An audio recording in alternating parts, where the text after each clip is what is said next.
They believed power came from money, from influence, from being visible. They believed the loudest voice in the room controlled the outcome. They were wrong. Real power is quiet. It doesn't rush. It doesn't threaten. It observes. This is not a story about violence. It's not a story about exposure. And it's definitely not a story about justice. This is a story about patience. And what happens when arrogance mistakes silence for weakness? It began the way most betrayals do. Without drama, no shouting, no confrontation, just small decisions made behind closed doors. He was competent, reliable, consistent. The kind of person organizations depend on, but never celebrate. At first, the signs were subtle. Ideas he shared in private reappeared in meetings without his name attached. Projects he built were presented by others as their own. Decisions affecting his work were made without inviting him to the table. Nothing obvious enough to accuse, nothing loud enough to fight, just enough to feel wrong. He told himself it was normal. Office politics, miscommunication, until it kept happening. Patterns don't lie. He noticed how praise traveled upward, but blame traveled sideways. How credit was collected by the same few people every time. How loyalty flowed in one direction only. That's when he understood the truth. They didn't hate him. They didn't fear him. They simply didn't respect him. And that's more dangerous than hatred.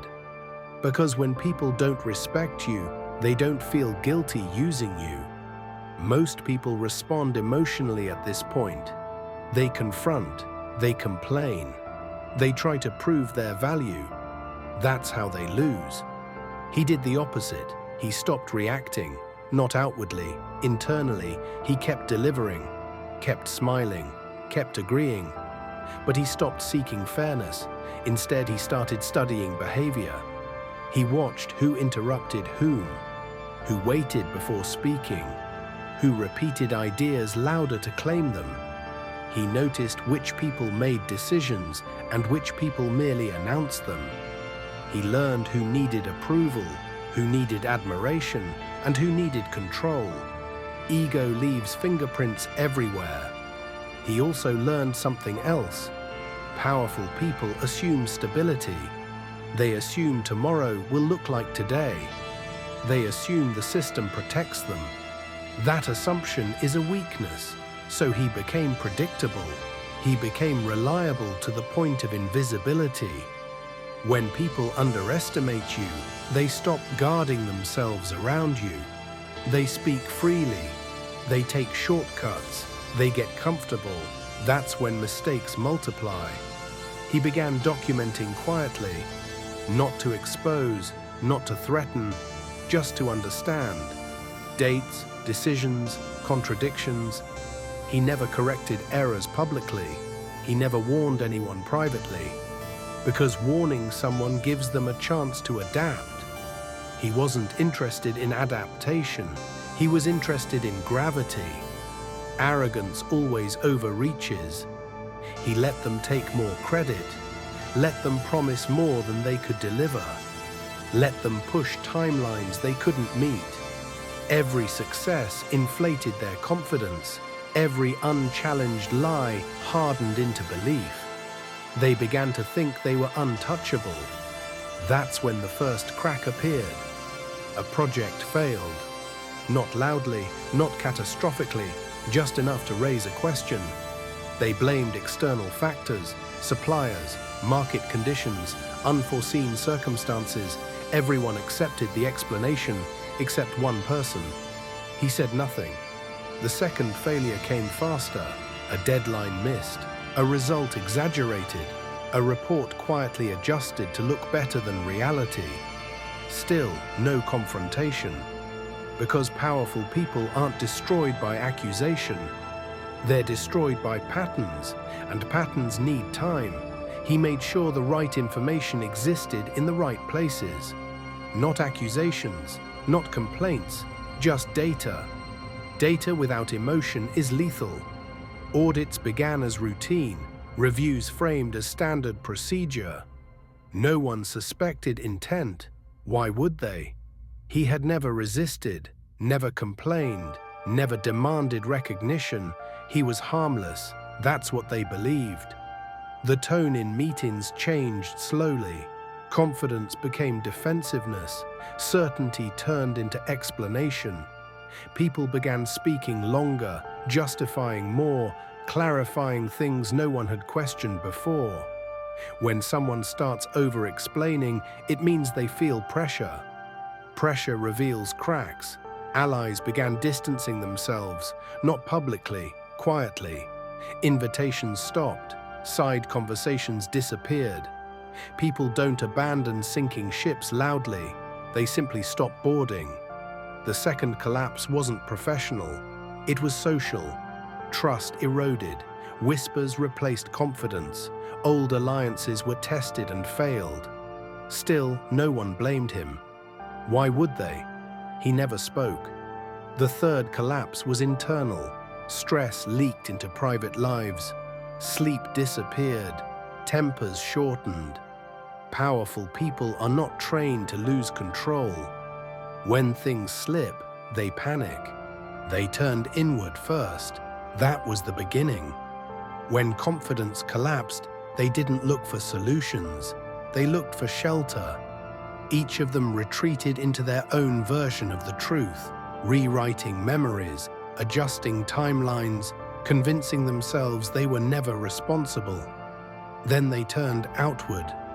Because guilt doesn't like to stay alone. They began scanning the room for scapegoats.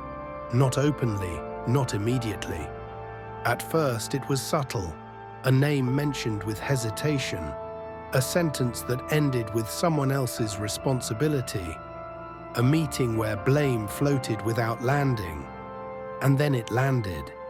That's when they turned on each other. Old emails resurfaced. Messages once sent casually were reread with suspicion. Words that meant nothing before suddenly carried intent. Past decisions were reinterpreted. Choices once defended became liabilities. People distanced themselves from their own history. Loyalty stopped being automatic. It became conditional, temporary, transactional. Everyone began protecting themselves. He didn't push. He didn't encourage it. Didn't accelerate it. He stepped aside, and that absence mattered more than action ever could. When they looked for support, he wasn't there. When they searched for confirmation, he offered none. He refused to defend anyone, refused to confirm stories, refused to speculate or explain. No opinions, no reactions, just silence. And silence is terrifying when people expect resistance, because resistance gives shape to conflict. Silence leaves people alone with their thoughts. Eventually, investigations became unavoidable. Not dramatic, not explosive, no scandals, no headlines. Just quiet processes unfolding behind closed doors.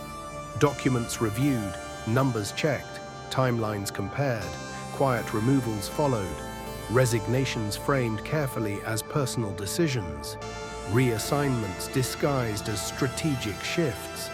Careers didn't end with outrage or applause. They ended with absence. Desks cleared quietly, names removed from email chains, conversations that stopped happening. Months passed, and that's when someone noticed something strange. He was still there, unchanged, untouched. While others disappeared, he remained. Not elevated, not rewarded, but stable, present, still standing. Someone eventually asked him how he managed it. The question came softly, almost cautiously. He didn't answer immediately. Because the truth makes people uncomfortable. He never fought them, never exposed them, never accused anyone. He simply stopped protecting them. Most systems survive because someone absorbs pressure. Someone fixes mistakes quietly. smooths errors before they spread, carries weight without recognition. He stopped doing that. And when you remove the buffer, the system reveals its weakness. That was the secret. Revenge doesn't require action, it requires restraint. It requires knowing when not to interfere, when not to correct, when not to save people from themselves. Because people driven by ego will destroy themselves if you give them enough space. He understood something most never do. Justice seeks recognition, revenge seeks satisfaction, but dominance seeks outcome, and outcomes don't need witnesses. He never needed credit, never needed applause. He needed one thing only: to remain standing after the dust settled. And he did. Power doesn't announce itself, it doesn't posture, it doesn't threaten, it waits.